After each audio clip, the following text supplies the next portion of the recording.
Dans cette vidéo, je voudrais te parler du fameux bouton magique pour devenir libre et indépendant. Tu sais, ce bouton que tout le monde cherche, personne ne sait où est-ce qu'il est caché, mais voilà, tout le monde est à sa recherche, les entrepreneurs, les indépendants, etc. Bref, pour être plus sérieux, il y a une chose que j'ai constatée depuis que j'aide et que j'accompagne des entrepreneurs, c'est le manque de patience. Tout le monde veut ce fameux bouton magique pour avoir des résultats instantanément. Tu vois, moi je m'en rends compte notamment avec les personnes que j'accompagne. J'ai pas mal de personnes que j'accompagne. Je leur donne un plan d'action et je leur dis voilà, il faut que tu fasses ça jour après jour. C'est comme ça que tu auras des résultats. Tu as le plan d'action. Maintenant, ne réfléchis plus. Tu fais ça, ça et ça tous les jours. Et il y a un moment, tu auras des résultats. C'est mathématique. Donc, tu vois, moi, par expérience, je sais quelles sont les meilleures les meilleures stratégies pour trouver des clients quand on est indépendant, quelles sont les meilleures stratégies pour augmenter ses tarifs, pour attirer des clients premium, etc. Donc, dans mon mentorat VIP, j'ai des personnes que j'accompagne comme ça et je leur donne des conseils personnalisés. Et ça arrive énormément que certains clients se dispersent, soient victimes de ce fameux syndrome de l'objet brillant. Ils se disent, tu vois, par exemple, hier, j'ai eu un élève qui m'a dit ah tiens, qu'est-ce que tu penses de ça, de ce truc brillant. Enfin, il m'a pas dit ce truc brillant, mais tu vois, qu'est-ce que tu penses de ça pour trouver des clients, j'aimerais bien ton avis, etc. Donc en fait, il était attiré par quelque chose, par un truc qui brillait, qui lui promettait plus de clients. J'ai regardé le truc, franchement, ça n'avait absolument aucun intérêt. C'était même plutôt une arnaque qu'autre chose. Je lui ai dit, oublie, ne te disperse pas, concentre-toi, fais ce que je t'ai recommandé de faire et ça va bien fonctionner. Mais c'est un petit exemple parmi tant d'autres. J'ai des tonnes de personnes que je connais, et parfois c'est pas des clients, c'est des abonnés ou tu vois, enfin vraiment des gens avec qui j'échange sur les réseaux sociaux qui sont pas patients, qui sont pas prêts à, tu vois, à faire des efforts jour après jour, que ce soit en création de contenu, en prospection, etc. Ils veulent vraiment un résultat maintenant, tout de suite. Donc tu sais, on est dans une époque de l'instantanéité, à l'époque des vidéos de 30 secondes, enfin on a l'habitude que tout aille vite. Mais il faut comprendre un truc, c'est que le business, ce n'est pas un sprint.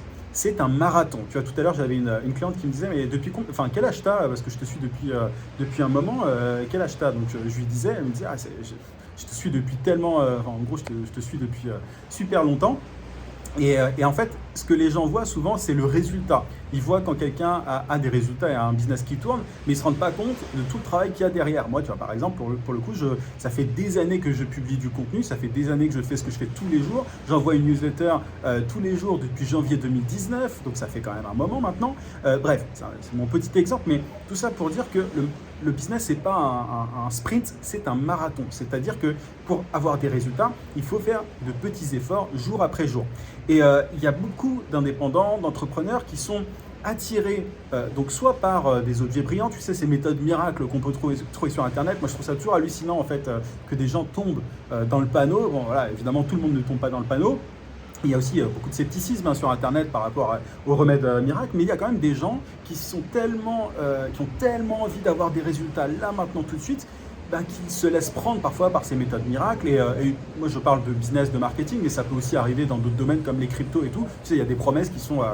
il y a des gens qui font des promesses énormes, qui sont juste absurdes, irréalistes, mais il y a des gens qui tombent dedans parce qu'ils ont envie d'y croire, en fait. Ils ont envie d'y arriver maintenant, tout de suite. Il y a d'autres personnes, sinon, ce qu'elles font, c'est qu'elles abandonnent. Moi, je suis très triste à chaque fois que je vois ça. Ça m'est déjà arrivé d'avoir notamment, tu vois, des gens qui me suivaient, pas forcément des clients ou quoi, mais qui me suivaient de loin, etc., qui n'appliquaient pas forcément tu vois, des stratégies, des méthodes que je recommandais, et qui abandonnaient, qui abandonnaient parce que elles trouvaient les choses trop dures, trop compliquées, c'était pas assez rapide à leur goût. Alors évidemment, tout le monde, on a le droit d'abandonner, tu vois, si l'entrepreneuriat n'est pas nous, si c'est quelque chose de trop long, de trop laborieux, de trop fastidieux, c'est pas un problème, on a le droit d'abandonner, tu vois. Moi, je ne suis pas pour, tu vois, tous les entrepreneurs ne réussissent pas du premier coup, parfois ils se plantent, parfois ils se plantent et ils reviennent, parfois ils se plantent et ils reviennent jamais. Enfin bref, c'est quelque chose qu'il faut arriver, faut pas se culpabiliser quand on se plante. Mais je trouve ça toujours dommage, tu vois, de voir des entrepreneurs abandonnés parce qu'ils manquent de patience.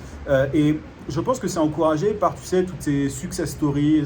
Tu vois tout le temps des gens raconter leur super succès, dire qu'ils ont réussi en 2 mois, en X jours, en X semaines. Des fois, on a l'impression qu'il suffit vraiment d'appuyer sur ce petit bouton magique qu'il faut le trouver et appuyer dessus pour avoir des résultats. Mais ça n'est pas comme ça que ça se passe. La majorité des entrepreneurs qui réussissent se sont plantés. Et tu peux le voir, il y a plein d'histoires d'entrepreneurs qui se sont plantés maintes et maintes fois avant de réussir. Mais ça, évidemment, c'est pas très sexy, on n'en parle pas parce que ça vend pas, quoi. Ça vend pas. C'est pas comme ça qu'on vend, tu vois, notamment les gourous du marketing, ils vendent des méthodes miracles. Ils n'ont pas envie de dire que c'est compliqué, que pour en arriver là, ils n'ont pas appliqué telle méthode miracle, mais ils ont charbonné comme des fous pendant des années. Bref, la révélation moi que j'ai eue, je sais plus où est-ce que j'ai lu ça, mais c'est un truc qui m'a vraiment marqué et je voulais partager ça avec toi. J'ai lu une fois un entrepreneur qui disait que développer un business c'était chiant. Et sur le moment tu te dis c'est intéressant comme façon de penser. Parce que souvent, on présente l'entrepreneuriat, le business comme un truc assez brillant, assez sexy. Enfin, on est attiré par le fait qu'on peut gagner beaucoup d'argent, on peut être libre, etc. Mais en réalité, et avec l'expérience, je peux te le dire, les trucs qui apportent le plus de résultats sont les trucs chiants. C'est-à-dire que, enfin, évidemment, je vais y revenir, il faut quand même aimer un minimum ce que tu fais. Mais quand je dis chiant, c'est que pour développer une activité, il faut faire les mêmes actions tous les jours et il y a une espèce d'effet cumulé qui fait qu'à la fin, tu vas obtenir des résultats. Enfin, c'est un long process, tu vois. Mais il ne faut pas... souvent, quand on se disperse et qu'on est attiré par un objet brillant, par une nouvelle méthode, miracle ou pas, c'est parce qu'on s'ennuie dans le développement de son activité. On n'accepte pas que faire grossir son activité, c'est chiant. C'est tout le temps la même action, tous les jours. Et du coup, on va chercher ailleurs et on se disperse. On fait « Ah tiens, ça c'est cool. Ah, ça aussi, peut-être que je devrais plutôt me mettre à la création de contenu sur tel réseau. Ah non, peut-être qu'il faudrait que je prospecte. » Donc en fait, il y a plein de gens du coup qui testent un truc pendant 2 semaines, puis un autre truc pendant 2 semaines, et ainsi de suite. Et du coup, qu'est-ce qu'ils font? Ils tournent en rond et ils avancent absolument jamais. Donc ils n'acceptent pas que le business, c'est chiant. Et ce qu'il faut faire, pour moi, la clé, c'est d'être patient, mais tu vois, je ne vais pas te dire d'aller méditer en haut d'une montagne pour trouver pour avoir une... voilà, enfin, c'est pas comme ça qu'on devient patient, c'est pas un truc qui va arriver du jour au lendemain, c'est un truc qu'on travaille, tu vois. Moi, je suis extrêmement de base, je vais aussi dans tous les sens, je suis très dispersé, ça se voit rien qu'à ma façon de parler, mais moi, je pense que pour pouvoir justement, pour accepter de faire les petits trucs chiants qui font que le business grossit régulièrement, la clé, c'est d'apprécier le process. C'est-à-dire qu'il faut trouver la méthode qui te plaît le plus. Par exemple, tu vois, moi quand j'ai démarré, j'aimais beaucoup faire des vidéos sur YouTube et c'était un truc qui me plaisait vraiment. Et ça me plaisait tellement que j'avais pas de problème avec le fait de publier 4 vidéos par semaine. C'était pas du tout un truc dérangeant. Il y a un bateau, il me semble, qui fait un peu de bruit. J'espère que c'est pas trop bruyant. Mais tu vois, du coup, c'était un truc qui me plaisait. Donc j'ai été capable pendant des années de publier 4 vidéos par semaine sur YouTube. C'était pas un truc qui me gênait. Je le faisais avec grand plaisir. Et du coup, il y a eu cet effet cumulé. Au fur et à mesure, j'ai réussi à faire grossir mon audience, à avoir de plus en plus de prospects. Et c'est comme ça que j'ai pu gagner ma vie, en fait. Voilà. Donc, pour moi, c'est ça la clé, c'est d'apprécier le process. Et il faut garder en tête ton objectif ultime. Si tu as vraiment envie d'être indépendant, d'être libre, tu vas réussir à supporter ce process, à supporter toutes ces tâches a priori chiantes qu'il faut exécuter au quotidien. Après, évidemment, dès que tu peux déléguer certaines choses, automatiser certaines choses, voilà, tu peux tout à fait le faire. Mais au départ, il faut que tu mettes la main à la pâte et il faut que tu supportes toutes ces tâches. Et pour ça, il n'y a pas d'autre solution que de Enfin, il faut accepter, quoi. Il faut accepter, tout simplement. J'avais mes notes devant moi, mon ordinateur s'est mis en veille, donc je voulais rien rater. Enfin, je voulais pas rater des trucs que j'avais à te dire, mais en fait, il faut canaliser, tu vois, cette énergie que tu as et la mettre dans une tâche, et la tâche qui a le plus de chances de t'aider à développer ton activité. Ça peut être la prospection, tu vois, peut-être que tu vois, oublie tout et prospecte. Pour moi, c'est l'une des façons les plus rapides de développer son business. Si par contre, tu adores créer du contenu, que tu peux vraiment y aller comme un fou, que ce soit sur LinkedIn, sur Instagram, fais ça et uniquement ça. Et ça va fonctionner, tu vois. Mais surtout, ne fais pas partie de ces gens qui testent une technique. Tu vois, on appelle ça des chasseurs d'opportunités. Ce sont toutes ces personnes qui vont entendre parler d'une technique un jour, puis d'une autre technique un autre jour, qui vont se dire « Ah bah tiens, ça a l'air plus facile, ça c'est plus facile. » Rien n'est facile. Ce qui est facile, c'est ce qui te correspond toi.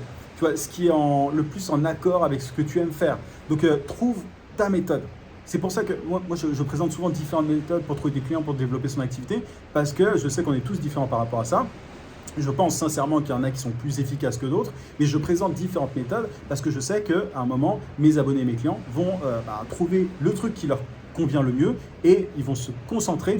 C'est toujours une minorité parce que la plupart des gens se dispersent. Il y a quelques personnes qui vont se concentrer sur l'une des méthodes que je présente et ils vont avoir des résultats, ils vont réussir à créer un business qui les rend libres. Mais vraiment, garde ça en tête. Développer son business, c'est chiant, c'est un marathon, c'est pas un sprint. Et à partir du moment où tu comprends ça et où tu arrêtes d'être distrait, de te disperser dès qu'on te présente un nouveau truc, c'est là que tu commences à avoir de la traction, à avoir des résultats, quoi. Encore une fois, moi je suis très impatient de base, mais c'est parce que j'ai réussi à canaliser cette énergie dans une unique méthode que j'ai eu les résultats que j'ai aujourd'hui. Donc voilà, et si tu veux trouver justement découvrir des méthodes pour développer ton business, pour trouver des clients, etc. Je donne mes meilleurs conseils dans ce que j'appelle mes emails secrets. Tu as le lien d'inscription en description. Tu peux aussi cliquer sur le i. Mon contenu sur YouTube n'est que la partie visible de l'iceberg. Tu as plus de 10 000 entrepreneurs qui sont inscrits à mes emails secrets et en t'inscrivant, tu vas recevoir chaque matin à 9 h un email rempli de conseils, de méthodes, d'astuces pour trouver plus de clients et pour facturer tes services à prix d'or. Comme c'est 10 000 entrepreneurs, c'est du contenu que je partage nulle part ailleurs. Voilà, si tu es coach, consultant, formateur, freelance, bref, à partir du moment où tu vends tes services, de manière générale, c'est pour toi. Si tu es ambitieux, si tu es motivé, parce qu'il faut avoir envie de recevoir cet email quotidien. Je fais ça depuis janvier 2019 et tu peux voir sur la page directement, il y a plein de témoignages qui te donneront plutôt envie, je pense, de t'inscrire. Donc, il n'y a plus qu'à active la cloche de notification, mais mets un pouce déjà, abonne-toi si ce n'est pas déjà fait et active la cloche de notification, je vais y arriver pour ne pas rater mes prochains contenus. Je publie une vidéo par semaine et je pense que mon contenu va te plaire. Donc voilà, je te souhaite plein de succès et puis je te dis à très vite, à plus.